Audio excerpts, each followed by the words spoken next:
महात्मा गांधी के जब आंदोलन शुरू करे पड़ रहे तो पहल का आंदोलन हुआ कि चंपारण से शुरू करनी, भोजपुरिया माटी भोजपुरिया खून।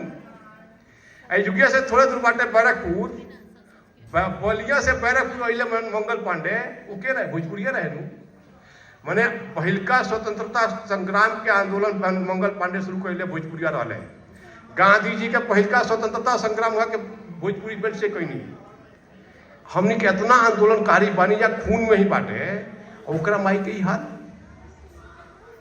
तो ऐसे हम कहते नहीं तो इनको घबराने की जरूरत नहीं है।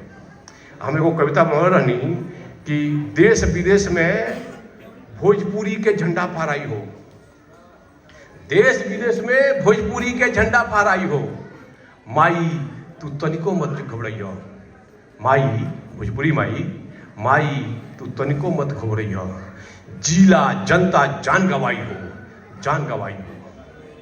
तो इस तरह से हमने के लागल रहेगा पड़ी